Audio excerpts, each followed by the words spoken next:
What's up, goo dudes? My good dudes. I got an interesting game to show you today.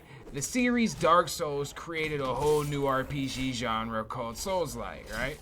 Meaning timing, pixel-perfect movement and attacks, long and intense battles, lore that's given to you in random weird-ass orders, and hardcore death mechanics is staple. It's a genre you hear about from super sweats who aren't chads enough in real life, so they pick a difficult game and get good at it. The only bit of superiority they get outside of working at the DMV or post office while they slowly lose the will to live in their draining sepia-toned life. The game I found diving through the Steam store's backrooms, I came across a first-person Souls-like game that made no damn sense. I found a game diving through the Steam store's backrooms and came across a first-person Souls-like game. That makes better sense. It's called Elderborn. Elderborn is a really bizarre, fast-paced slasher with Souls-like mechanics to really give you that anxiety you desperately need to make you feel alive.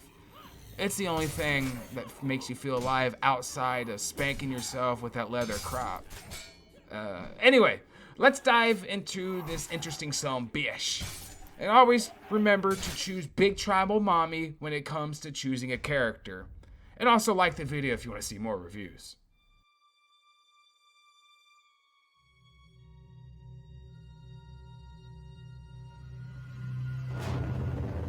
We've been told legends of the day that the sky has fallen. The world filled with death and despair as the land of our ancestors turned to ash. But the tribes, we survived. At the center of all destruction, a mighty city rose in the desert. Yurmum, feeding off the strange power flowing from the never-ending tempest above. It remained unconquered. Yurmum and its golden army were the bane of the realm for ages.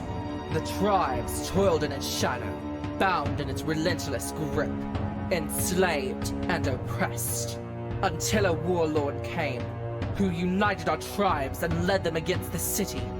His name was Yanis, a hero anointed by the elders, standing a giant among men.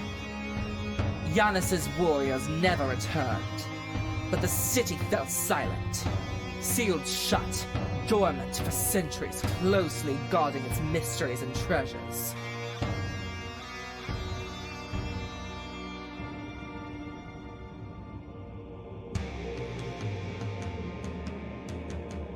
Our elders are the three keepers of the past. They tell us the city holds a great prize, the very secret of eternal youth. They seek to possess that power. In every generation, a champion of the tribe is chosen by the elders. With their blessing, they are set on a holy pilgrimage to explore the city.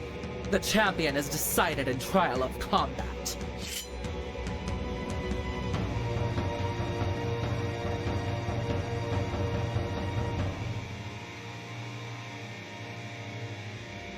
I've mastered all my brothers and sisters. In this generation, the holy quest is mine.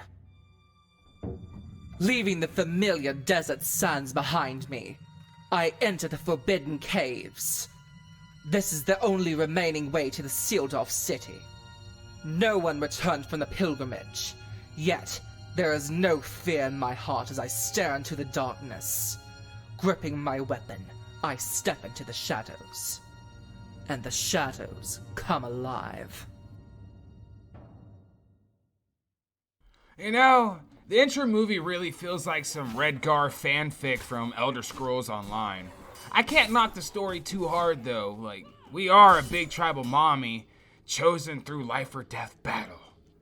We must dive deep into the city and unlock it so our big retarded elders can suck the blood out of our cursed enemies to stay young. At least that's what I think was happening. I say, just be like rich people in California and suck the blood of regular young people.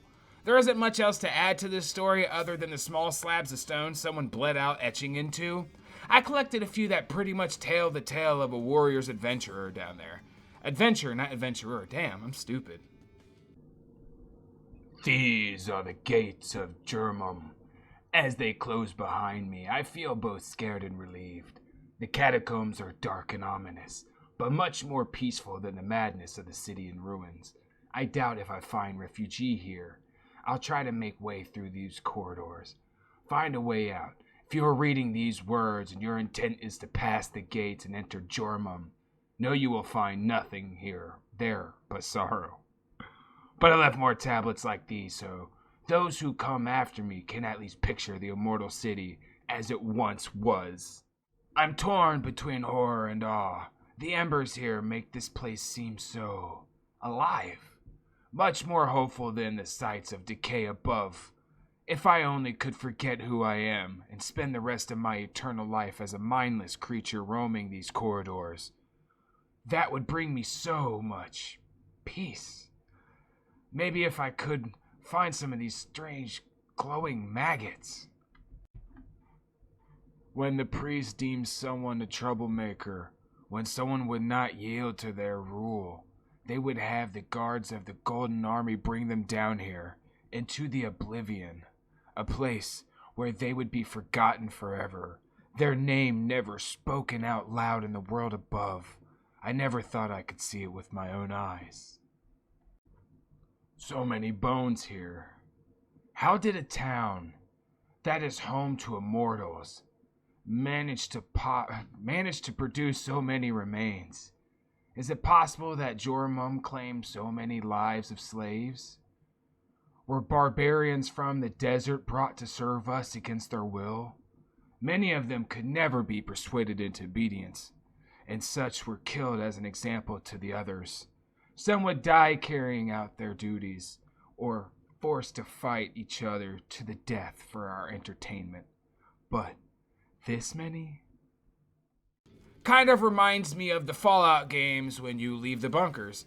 In a way, this is a high fantasy Fallout. A big storm comes, ruins the world, then evilness springs out because, the storm-like thing came, and now you must fight and survive. Well, that's where the story beats similarities end. Oh well, a story in this game is like every Souls-like game, and it's kind of up to you to figure it out and interpret it, but it's very easy to understand, and you can just create your own story as you play, and that's the true lore of the game anyway. So our story is going to be kicking shit retarded because the combat is pretty tits like ours. Much like the heavy metal soundtrack you can hear in-game, copying off Cube 2, the combat is brutal as hell. Playing 10 minutes of this game has caused me to amp so hard. I got a job at an office park and slaughtered the first intern I seen.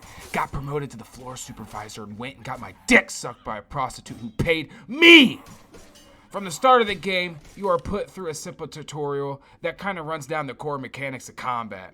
You got a defensive move with your R&B depending on the weapon, and it varies based on that. And L&B does attacks. Light clicks do light, and heavy clicks do heavy attacks. You get it? You feel me, Good. Or I will knife edge chop your ass back into the 90s. Woo! You feel me? On top of your basic attack and defense, you got kicks and dashes. Like every basic Souls-like game lost in the pages of the Steam store, you have a basic light attack, a basic heavy attack, some defensive move, and a stun move, along with a dash/roll. It's not amazing, but it's not terrible. It's a serviceable combat system. And it works as long as you work it, and if you can't, why the hell are you playing these games? Combat is not as deep, and that all-black Snapchat with the copy-pasted movie quote you just tweeted, that isn't either. For this game, we don't deal with the typical weapon systems you see in Souls-like. Elderborn got its own design. That is, play the game and it'll give you all the weapons as well as introduce new enemy types as they do so, telling your stupid self that each enemy can be defeated better with the new weapon it just gave you. It's like that old school adventure game mechanic. Whew, tongue-tied. You can still kill every enemy with every weapon if you learn the combat system, but every enemy dies faster to a different weapon. The start of the game, you'll be given a sword with blocking, spear with parrying, hammer with blocking, and scythes with parrying. Each weapon has different pros and cons. No numbers, it just changes your movement and attacks. It's not bad, it really feels old school, Gives you that kind of nostalgia that makes you miss being younger when you played games. when you could wake up and not stress out about making that phone call that is very important to make.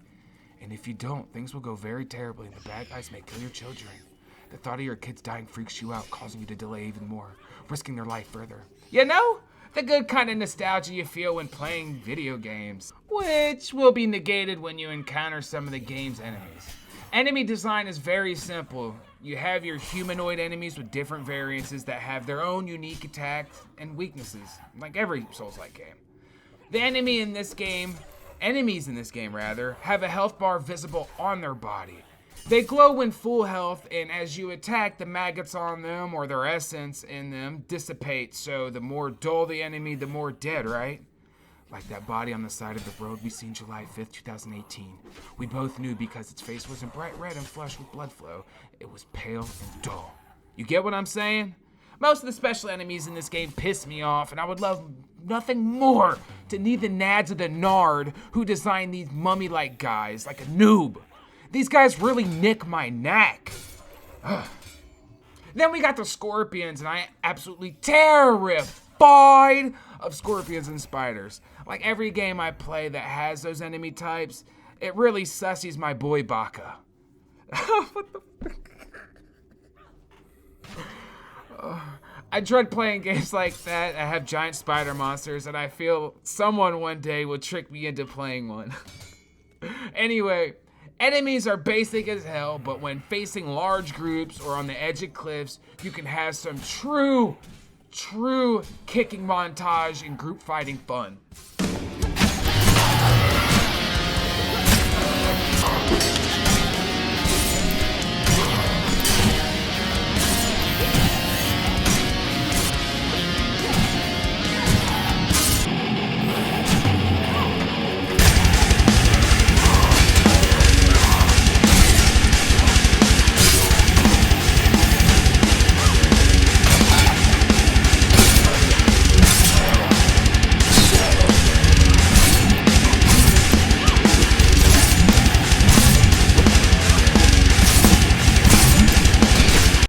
This game is actually fun, and based off the couple hours I've sunk into it, I really recommend it. I've described a lot of the Souls-like similarities in the combat and game in general, and that's all it really needs. If you are like me and have actually tried a number of titles in the genre, you will see more similarities in world design, combat, health pool/shrines, and weapon crafting, but this game doesn't have crafting at all, but it's still a Souls-like title.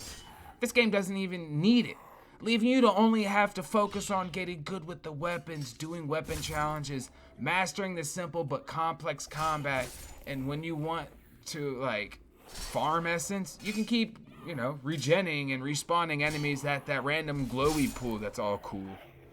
The weapon changing and attack/defending is smooth enough, you can create pretty cool combos. Combos that don't look like a cat's butthole. My only problem with core mechanics is that you can't attack while climbing or do wall jumps or runs. But I get it though. Big tribal mommy milkers maybe would throw off parkouring because they're they weigh like 3 fucking SUVs. The mechanics are pretty solid though. My favorite weapons are the spear and hammer. The hammer just clears a motherfucker's mind. The spear's parrying is like fuck around, you found out bitch type of move. And as long as you're quick with the light attack, you could parry that spear. It's chef's kiss. And if you figure out what the hell you're doing, it could beautifully dash attack, block, and parry. I think you'd be good for the boss fight because it is one hell of a fight. Like all Souls-like games, you will be lost for a long time while being led on a breadcrumb trail in the middle of a windstorm. And then when you manage to unlock all the shortcuts, follow along the long-ass trail to the BBEG, you will meet Janice, that's right. Janice is the sole reason why there are cursed assholes all over this place, and the reason why your homies went there and got locked up in the first place. I think I said place like 9 times now. Did you watch the intro video? You understand why you're there and why he's there. Janice is the bad guy, and he has 3 stages like all other Souls-like games. And I'm not going to lie with you, this is just like every other one. You're probably going to die, need to pick up your essence a lot, and you'll be so happy to get through the first stage, you're not going to realize there's a second or third. Oh no, my monitor! Oh, I'm lost. I will say this boss fight is nice. It is like all other games. It comes down to how you enjoy the game and combat systems, really. And that determines if the boss fight is good or not, because the boss is a basic ass skeleton warrior with a defensive phase, a hybrid phase, and then attack/desperation phase. And in my opinion, it's a good boss fight. It's a standard boss fight. But I'm really a fan of the game, and to be honest, so I'm going to say it's a great boss fight. To be dishonest, I pay my taxes and respect women and do pay child support.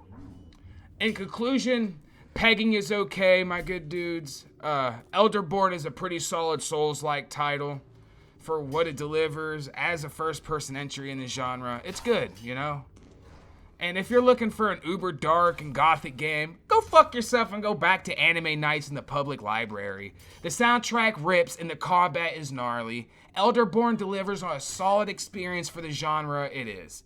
You won't have a bad experience if you don't mind a first-person melee combat and metal music game. If you've watched my Cube 2 video, this is the Dark Souls of metal games, obviously. Whatever the hell that means. I want to recommend checking this game out. It's a fun first-person, slash-em-up, and fun first-person Souls-like title. No need to be a dumb nerd and grind 5 of the same weapon so you can upgrade one shit heap of a sword.